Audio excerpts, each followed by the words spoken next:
And I was thinking about this day, and I suppose mine has ever so slightly more somber tone than Chris, but it all comes straight from the heart when I'm thinking about everything in relation to Dad. So, in the weeks leading up to this, I've been thinking a lot about this moment of standing in front of all of the people who knew Dad in different walks of life. Our dad meant something different and something the same to everyone. And I've been so deeply conscious that in this one moment, we will all be in a place with so many people who he shared a part of himself. Dad, like many people, revealed a different part of himself based on who he was speaking with. But also, being a master storyteller and a leader, he also had different lessons and introspections that he wanted to share in authentic moments and in ways that he thought would help people. This is the part of Dad that I personally want to share today. And I wanted to experience more than anything on this day and in this season, 1 year after his passing. So in these hours that we get to share together before we again go our separate ways, I am truly looking forward to hearing about whom our Dad was to the people here. But I also just want to pause and to take a moment to take it all in and be actively conscious that all of the people in this room are people who supported Dad and whom he in turn supported.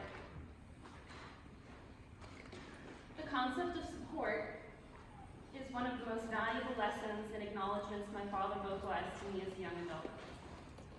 He said that I was supportable and that this would make a difference in my life. It was an odd concept as a kid that hit me, and I valued for the weight of what he was teaching me truly developed into understanding. But that was something our dad did. He used language in a way that other people didn't. Words that when strung together would make me really think about what he was driving at. Because there was always a point, whether he knew it himself yet or not. Our dad was a teacher here in Park Slope long before I existed, but his gift for teaching was constant. He was always alert to teachable moments. A constant and keen observer of people and society. One of my favorite teachable moments with him was dissecting advertisements. Did you see that? He'd say, sometimes pointing his finger at the television. Did you see what they did there? Wow. He was always so genuinely fascinated and in awe in those moments when he saw how an advertiser told a story. They conveyed that message in 3 minutes. Wow. And he'd make us think about the way we are taught and the messages we absorb. My favorite dad moment, though, was something entirely different, often triggered by those commercials or by his understanding of human interaction. It was his laughter. Anyone who spent long enough with our dad, I hope was blessed to hear that man laugh. What a brilliant and pure laugh. But my whole heart fills, and there's sadness and love that just fills my whole being when I think about his laugh. He'd remember a story or recount a line timelessly with this gleeful sparkle in his eye. And this laughter would just fill his whole chest. And the best would be when he was so amused that he would hit his hand on the table in front of him while laughing. I think the table in the kitchen on the island was the only table sturdy enough where when he hit it, it wouldn't move a bit. Most of the time, an ashtray or an almost empty coffee cup would falter with the movement. And then he would be brought back from the thought or the memory and remember he needed to drink his coffee. And he would either continue to share a warm moment of reminiscing with the person in conversation or remember a task or a mission that he wanted to accomplish and ask the time. Our dad was a man who lived with force and movement. Even after his first bout with cancer and falling off the ladder, that man still held force with his voice, his words, and if you were unfortunate enough to be someone he was mad at, his eyes. I felt like oceans were conveyed to us in his last days here in person. He had a way of conveying depth with a look.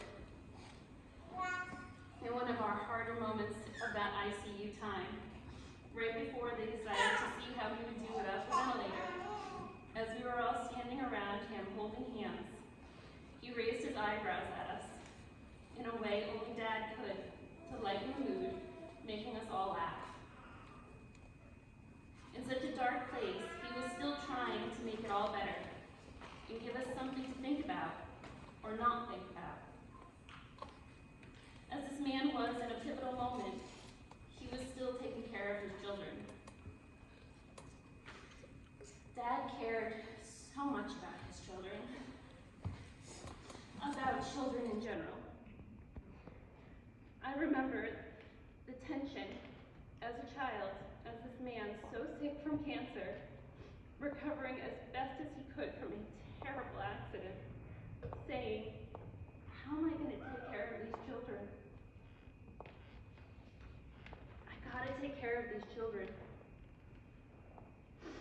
As an adult, I understand better just the lengths he took to make everything all right. He sacrificed so much to make the lives of his children better.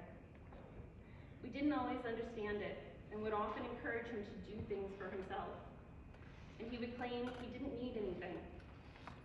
Perhaps that's just how deep his commitment, compassion, and love ran. My favorite moments with Dad were over pie. We're in diners, we're at bodegas where he got a newspaper and I got a candy bar, and we both got Haagen-Dazs vanilla ice cream. He taught me the difference between Spumoni and Neapolitan and would explain it like it was an art, and recount childhood memories of people he knew and paint pictures of shops and experiences. When our dad died, it left the feeling of how could a man with a presence that big just cease to exist? But he didn't, because he lives on in his community and his children. So I'm going to hand the mic over to my younger sister Emily now.